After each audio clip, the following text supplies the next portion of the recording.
En las diócesis norteamericanas, y sé que en varias diócesis del mundo, especialmente arquidiócesis que tienen seminarios, que no son muchos, ¿no? Que tienen seminarios para formar sacerdotes, es habitual tener un domingo para el sostenimiento de las vocaciones sacerdotales de la diócesis, o sea, específicamente para sustentar al seminario, para contribuir con el seminario, con la formación de los sacerdotes.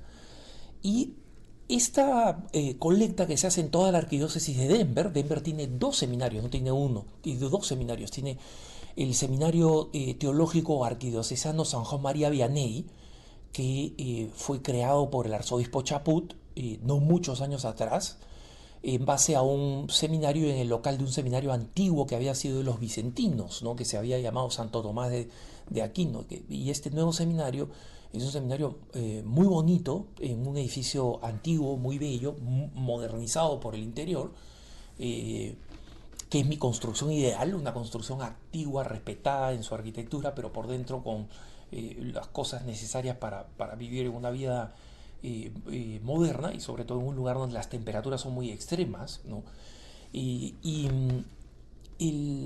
Esta es una ocasión muy bonita para meditar sobre la vocación, ¿no? Y no solamente este seminario, como les decía, hay dos seminarios, el seminario San Juan María Vianney, y está un seminario Redemptoris Mater, que es del Camino Neocatecumenal, un seminario misionero, ¿no? Y entonces el, esto atrae una buena cantidad de muchachos, no solamente para la arquidiócesis de Denver, que gracias a Dios está bien y sólida vocacionalmente, sino también por otras diócesis más pequeñas que no pueden financiar un seminario, ¿no? Porque un seminario es una empresa costosa, imaginen ustedes, básicamente hay que tener una universidad, por así decirlo, porque hay que tener un staff de especialistas en filosofía, en teología, en todas las materias que hay que seguir, para una formación que dura entre 7 y 9 años, ¿no?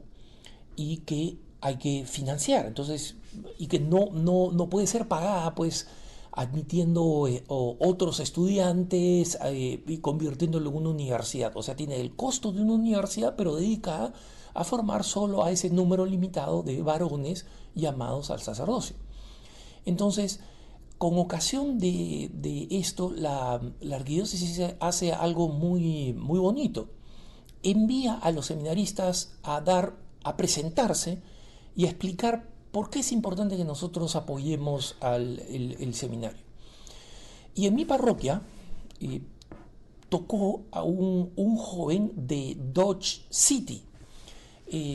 Para aquellos que les gustan las películas western, probablemente hayan escuchado este nombre, ¿no? Dodge City es una ciudad en Kansas que fue una guarida de criminales en la época del lejano oeste, o sea, finales del siglo XIX, principios del siglo XX, donde existía lo que se llamaba la ley del oeste, o sea, que era la ley de la selva, y que tuvo que contratar al famoso Wyatt Earp, que fue luego, digamos, un personaje representado en varias películas de cine, Tombstone, Earp, y Wyatt Earp, más viejas en Hollywood, y que dicen que la única razón por la cual fue capaz de pacificar Dodge City es porque era más malo que los criminales, ¿no? Pero efectivamente es un nombre mítico en la historia reciente, pues, de los Estados Unidos.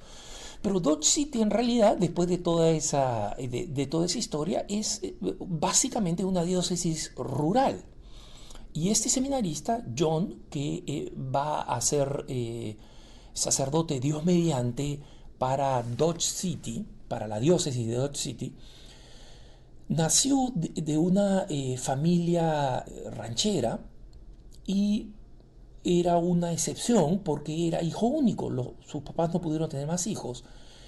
Cuando ahí las familias son muy extendidas, entre otras razones porque hay espacio, ¿no? Hay alimento, y porque se necesita mucha mano de obra familiar para sacar adelante un rancho modesto, ¿no? No un gran rancho, sino un rancho modesto. Entonces, él fue a la universidad después de haber vivido su fe, era una familia católica, iba siempre a la parroquia, iba siempre a misa, y aunque había ayudado en la formación catequética de los niños, había sido monaguillo, nunca se le había pasado por la cabeza ser sacerdote, nunca. Él fue a un estado más poblado, a una universidad importante, concluyó sus estudios de periodismo y fue contratado por una estación de televisión para hacer periodismo deportivo. Y él se sentía pues bastante cómodo habiendo encontrado trabajo recién saliendo de la universidad, un trabajo que le gustaba. Y sin embargo, él cuenta cómo ese año de ser periodista deportivo era un año en el que él había logrado bastante rápido en su vida las cosas que quería, ¿no? Ya podía pensar en establecer una familia, nunca había tenido una vida inmoral, pero obviamente se había divertido bastante, pero nunca se había alejado de la fe, se había divertido bastante estando en la universidad, ¿no? Y bueno, la carrera en una estación de televisión, recién salido de la universidad, es un buen comienzo profesional, pero que él justamente cuando pensaba, bueno, ya he llegado a un buen lugar de mi vida donde puedo pensar en establecerme, en comenzar a ahorrar, en probablemente invertir en una casa, y de pronto se dio con que sentía una tremenda inquietud que no sabía qué cosa era. Sentía una inquietud y poco a poco, durante ese año, él cuenta, todo esto estoy repitiendo lo que él contó ahí, ¿no? Él, bastante más rápido que yo, pues yo soy más hablador, pues como saben en la parroquia la gente se quiere ir corriendo, pero la gente está contenta escuchándolo, ¿no? Porque esto fue después de la homilía, o sea, después de la misa, ¿no? Para hacer la colecta para la parroquia, para el seminario. Entonces, él cuenta cómo después de esta experiencia, él comienza a cuajar esta inquietud. ¿Qué cosa es esta inquietud? Y la inquietud es sumamente interesante, ¿no? Él dice, yo sentía que allí donde yo veía males, ¿no? O sea, periodista secular, donde ve mucha farándula, ¿no?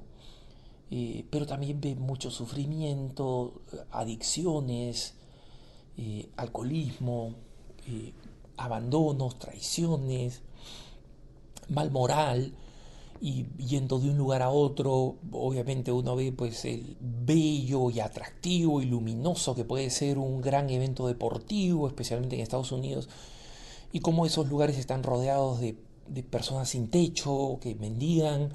Entonces, todo esto, él decía, cuajaba en algo, de, yo tengo que hacer algo por ellos, yo tengo que hacer algo por los que sufren, ¿no? Y es curioso porque él nunca hizo la matemática inmediata de que esto era un llamado al sacerdocio. Pero finalmente, mientras va transcurriendo el año, se va convenciendo de que este llamado podría significar una vida sacerdotal. Entonces, iba habitualmente los domingos a misa, seguía asistiendo a misa, pero decidió hablar con un sacerdote y este sacerdote lo ayudó poco a poco a discernir, ¿no? Y acá una nota a pie de página a mis queridos hermanos sacerdotes, que para decirles que el 80% de las vocaciones en Estados Unidos, 80% de las vocaciones en Estados Unidos provienen de los párrocos. O sea, los párrocos son los que, acercándose, siendo un modelo para los jóvenes, hablando con ellos, alentándolos, atraen las vocaciones a las diócesis. Esta cifra de 80% de un estudio hecho por el episcopado norteamericano, por la USCCB, arroja que cuando le hacen la pregunta luego a los párrocos de cuántos se dedican a hacer pastoral vocacional directamente, es solamente el 8%. Entonces, ya ven ustedes, si el 80% de los muchachos responden por el testimonio y la intervención de sus párrocos, y solamente el 8% está dedicándole tiempo a la pastoral vocacional, tenemos una idea de por qué nos falta sacerdote. Pues no necesitamos viri probati, necesitamos párrocos que hagan apostolado vocacional. Pero en fin, me desvío. Continúo con la historia de John. John habla con el sacerdote y este sacerdote lo ayuda a discernir, efectivamente tienes un llamado para la vocación sacerdotal. Y John dice, yo estaba pues en la costa este, en la zona pues más bullanguera y más cosmopolita de Estados Unidos, pero dije, si yo tengo una vocación sacerdotal, voy a ir a servir a mi pueblo. Y se regresó a la diócesis de Dodge City, ¿no? Una pequeña diócesis en el estado de Kansas, una diócesis fundamentalmente rural, como digo. O sea que su vida no va a ser una vida digamos, de grandes artificios urbanos, sino que va a ser un sacerdote rural. Y me asombraba que John explicara cómo su convicción había sido un proceso personal. Nadie había estado, digamos, excesivamente presente en su proceso. Había sido un proceso íntimo, pero que finalmente cuaja gracias a este sacerdote, ¿no? Este párroco suyo. Y me parece que este joven que al final tenía que decir, mira, yo soy uno de tantos, cada uno de los cuales tiene una historia parecida o distinta a la mía, pero queremos servir a la iglesia, y tuvo que hacer una referencia obviamente a la crisis de confianza que ha producido los casos de abuso sexual y de pésima administración en muchos lugares de Estados Unidos, y que obviamente hace que muchos feligreses piensen dos veces si quieren colaborar con el seminario. Pero cuando uno ve a John y ve su historia vocacional, no solamente quiere contribuir con el seminario, pues estos jóvenes son una esperanza para la iglesia. Un muchacho típicamente rural norteamericano, recio, varonil, bien parado, elocuente, sencillo, directo, alguien que va a ser un buen sacerdote, que va a predicar bien, que va a proclamar la verdad. Pero a mí me parece que más que un pitch para un seminario, yo lo hubiera puesto como un pitch, o sea, una propuesta para los jóvenes, para que los jóvenes consideren, varón o mujer, no, sea para la vida sacerdotal, para la vida consagrada, para la vida religiosa, que consideren el caso de John. ¿Cuántas veces tienes una inquietud, una desazón cuando las cosas aparentemente no están yendo mal? ¿Y cuántas veces puedes estar ignorando que ese es un llamado vocacional? Entonces, le dirijo esto especialmente a los jóvenes, a mis hermanos y hermanas jóvenes en la iglesia, ¿no? Para decir, el caso de John es interesante. Esa desazón que puedes sentir en el corazón podría perfectamente ser un llamado del Señor. No tengas miedo, porque si te está llamando, te va a dar la fuerza para responder. Que tengas un buen día.